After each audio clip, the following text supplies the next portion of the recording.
Osei-Frimpong. I come to you live every Thursday about this time, and I wanted to talk to you today about how there's a variety of patriotism that is anti-black, and it's this blind patriotism that is given very clear expression in a recent tweet by a sitting U.S. senator, one of the most powerful men in these United States with respect to the ability to secure justice for black communities, is not a big fan of critical race theory. And that's a problem. And I'm going to give you the tweet right now. Once I just get it up here. Here it is. And like I said, this is a sitting U.S. senator who says critical race theory has no place in our schools. We should be teaching our children why the U.S. is the greatest country in the world. That is ridiculous. That's like a doctor saying that, like, we can't study disease. We should be teaching our children why the human body is the greatest creation and in the history of, evolution or God's great earth, right? Like that, we as doctors, we should not be studying disease. We should be studying the greatness and marveling at the wonders that is the human body. That you would call that doctor a hack. That doctor would not be a very good doctor. And citizens who do not know about the United States or are confused about how this nation functions, not for all of its citizens, are the equivalent of hacks, except in a political form, right? So it's irresponsible politics, and it'd be irresponsible medicine. You could say engineers should not know how things are broken. They should know how things work and just ignore how they're broken. Mechanics, for real mechanics, should understand how why cars are fantastic. They shouldn't understand how cars sometimes break and need to be repaired, right? So it's it's ludicrous.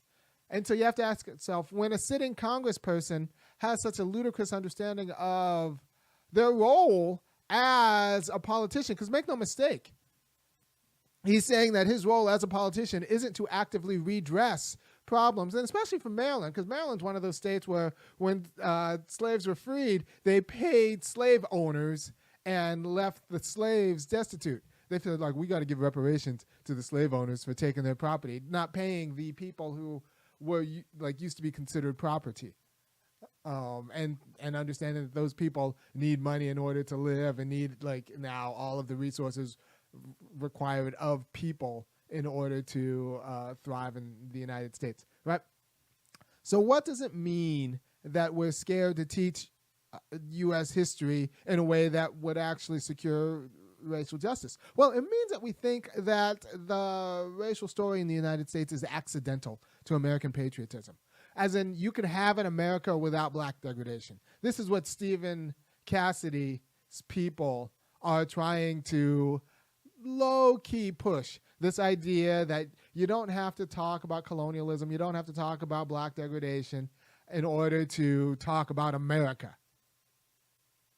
And that is ridiculous, because America is not accidentally racist or incidentally racist. Like, part of its functioning being is racism. The South is not just the South, the entire United States. Like, the political and economic flows of the entire United States is unrecognizable without anti-black racism, or racism in general, especially anti-black racism, because the nation emerged with an economy to secure an internal colony, which is black communities, right? And the nation did not emerge in order to, as a vehicle for enabling political and economic empowerment of all of its people. It emerged to sustain a gulag, to sustain black degradation. So it's not an accident that black communities are degraded and without real economic and political power. It's not an accident. It is a feature of America.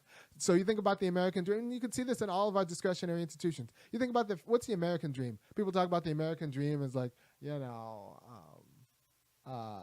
Leave It to Beaver or Father Knows Best, whatever, like the leafy suburb, where, the guy works 9 to 5 and comes home and to a leafy suburbs with kids running around, all of that stuff. That American dream, that conception of the American dream is anti-black, right? It was only conceived through U.S. policy that subsidized white people buying property in the suburbs, and also like housing and infrastructure policy to get roads out to the suburbs and clean water out to the suburbs, while starving and concentrating poverty and degradation in the city centers that were black, right? So when I talk about this U.S. policy, it's the FHA policies. It's explicit, and there are tomes that have been written.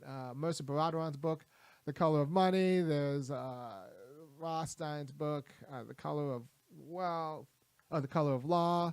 Like, I think Kiyata Yamada Taylor wrote a book. Like, just Google racism in the FHA.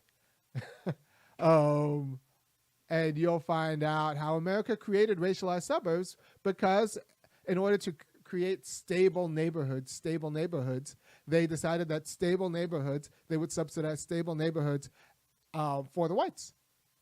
So black people couldn't live there, and those are your suburbs, right? So the American dream of the picket fence and all of the suburban house and all that is fundamentally anti-black by design. It was designed to be anti-black. So all the wealth, and there's a lot of wealth that has emerged in the United States from white people who happen to have white grandfathers who bought a house and now one of these racialized suburbs. And now, since that racialized suburb has not had to actually deal with the American problem of how to make black people whole, that holiday and that quality of life that was premised on anti-blackness is now something people pay for, right? Like the white flight suburbs, if there's real racial justice, their housing values are going to go down because their housing values are premised upon securing space from the American problem of how to deal with, unredressed racial justice claims of black people, right? So if you're a white flight suburb, and like no small number of these private schools make money by promising distance from black communities, like that economy depends on black degradation. And that's no small number of private schools and white flight suburbs whose entire reasons for being is that they market distance from the American problem of how to make the Negro whole. Right? So the family life, the American way of life in terms of family is fundamentally anti-black. Charles Payne wrote a nice little article about this, how the whole U.S. is Southern. It turns out that everybody wants the American life, which means distance from the American problem of how to make black communities whole. I did another video on this about how racial justice is an American problem, but through some very complicated machinations, we made it a black problem, or we've conceived it as a black problem, but it's really an American problem. It's always been an American problem, and we need to fix that and so that we've given other communities a holiday from the American problem, right? So by making an American problem a black problem, you've given black people a triple helping of the American problem. They get it because they're the oppressed community, black. They get it because they're American, and they get their fair share of the American problem. And they also get the white share of the American problem, or the non-black share of the American problem, which is how to make black communities whole after, systemic degradation. So black communities get a triple share of the American problem, while all the other communities get a holiday from an American problem. They get like a tax holiday from the American problem. And what that ends up doing, then they market that holiday from the American problem, saying like, you live here, you work here, you do this way, and we'll give you a holiday from the American problem, which is how to make black communities whole. And a lot of people make money from promising avoiding tax avoidance, avoiding paying their fair share of the American problem, or actually grappling with the American problem in a responsible way. And what this congressman is doing is saying that part of the American identity and what we should be telling kids is they don't have to deal with the American problem. So avoiding racial justice is so much a part of America that when we talk about racial justice, it's anti-patriotic. And when we actually teach what you need to understand racial justice and degradation, it's conceived as anti-American, right? So that's the family. Then we all know about another discretionary institution, property. We have colonialism and eminent domain and all of these land grabs that have involved either Native American people or black people losing property for a variety of reasons, or getting their property just flooded, or the random pogroms in the U.S. South. So that's another part of America that is explicitly anti-black, not accidentally. It's that Marietta, I'm talking about Georgia, Forsyth County, these places aren't what they are if they're not anti-black. Anti-blackness makes them what they are. And so it's not an incidental part. And so that all of the resources that have emerged through anti-blackness need to be shared and distributed among the blacks. Resources and power that have emerged through these anti-black policies need to be fairly distributed. So there are... so we talked about family life, that the conception depends on anti-blackness. The property, conception of American property, even conception of American gun ownership. We would not be the kind of gun ownership culture we are if it weren't for, the history of slave patrols and the fear that black people will actually violently try to secure justice for themselves. Right, like that's all not incidentally anti-black.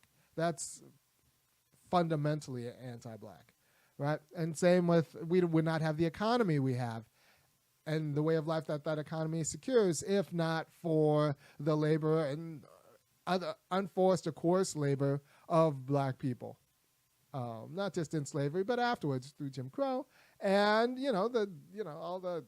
I remember reading a biography of Bill Clinton, and Bill Clinton was talking about, everybody thinks about Bill Clinton as being poor. Bill Clinton grew up as the son of a car dealer. His mom married up after his dad passed.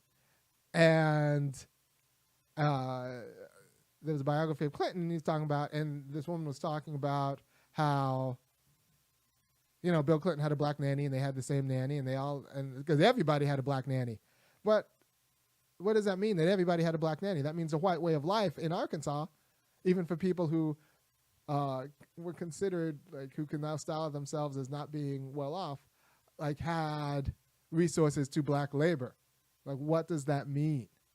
It means that the white way of life depended on black labor. And, this is explicit. And so I did another show about the South Carolina town that forbade black women from not working. It forced black women to work when their husbands went to fight in World War I. Negro women to be put to work. I can't find the article now, but I did a whole show on it, and it's just that the American way of life depends on the exploited labor of black people, and now you have entire economies around prison labor and in bonds people. And there's just an entire labor that depends on black people being vulnerable, and then that succeeds only because black people are politically and economically vulnerable. And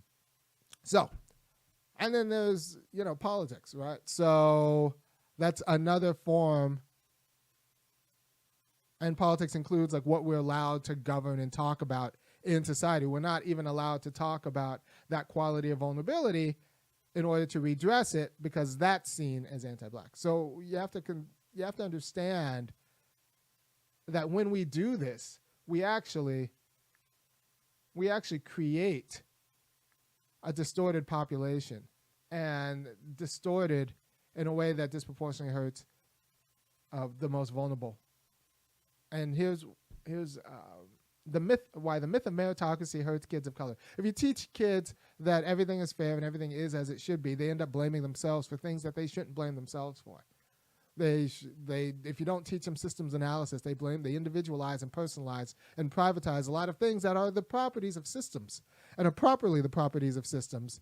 And they need to understand systems and how their self is realized through these systems in order to understand how to govern and change systems and secure justice for themselves and the people. And if you don't do that, they end up individualizing it. They take bad risks, and it's a great article from The Atlantic. If you teach kids that life is fair, then they end up individualizing a lot of things that they should be redressing. And that's a problem for anyone who cares about justice. But make no mistake, Cassidy's tweet is not an accident. There's a lot at stake in papering over how the functioning of America depends on qualities of systemic degradation. There's no shame in actually addressing it. And look, the functioning of the Greek democracy also depended on slavery. Right? So we should actually look at, we don't know what it means to have a self-governing society that lives up to its concept. And we need to actually do that work. But assuming that we do know what it means for a self-governing society to live up to its concept is how we get ourselves into trouble. And is how we just continue standing orders of degradation that need to be redressed if we're going to actually be the great nation that we like to tell ourselves we are. We need to take it seriously. What would it be like to democratize power and the conditions of citizenship and self-determination throughout the populace? We haven't done that. Right now, we have an internal colony of black people who are scared to talk like I am talking now, and are threatened with action if they talk like I am talking. I've been threatened with all sorts of actions, and yet I survive. And if you want me to keep doing what I'm doing, go ahead and go to www.funkyacademic.com and kick in $5, $15, and $50 a month, and I'll just kind of keep putting this together from my, not unthoughtful perspective about the problems we face today and how to make black communities whole, because we need to actually think through some of these institutions, including education and what we tell ourselves about ourselves, in order to make ourselves a better people. Right? So, yeah, think about what it means that a sitting congressman says, critical race theory has no place in our schools. We should be teaching our children why the United States is the greatest country in the world. That is that's a danger for the entire world, because that's the kind of thought that gets us into wars we shouldn't be in, because we don't understand that sometimes we're in wars we shouldn't be in. Right? That leads to militarism because we don't learn lessons. Militarism because we don't learn lessons from our mistakes. If we're too busy talking about how great we are and how well we do everything and how much our systems work. So this is actually a very, very dangerous ideology, that you can't both be critical of your standing practices and see the virtues of them and see how they're intertwined, and try to, distill or purify the virtues of your standing practices by taking away the degradation. And if you don't, if you don't understand how racism and, in a sense, militarism is part of the American, not just an accidental part of American identity, but a necessary part of the American functioning, you don't understand too much about America. Our dollar is pegged to our nuclear submarines. Our dollar is strong because of our military might. And you just need to understand what that means. So that you're not confused about how much money we have and what the dollar means and what makes the dollar strong. The fact that we can nuke the world anybody who doesn't, not only can we nuke anybody who doesn't pay us what we think they owe us, we could also lease our nukes and threaten to invade countries that don't pay countries we like what countries we like think that the countries we don't like owe them.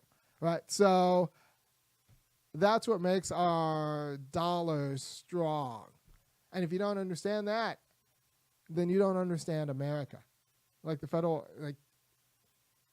There are parts of the United States that are not pretty, and the parts that are the United States that are pretty depend on the parts of the United States that are not pretty. So you need to know the whole thing if you're going to actually govern the nation in a responsible way, which is our project. And with that, I'm going to go. Good day of hanging out with the kids today, and I will see you next week at this time. Peace.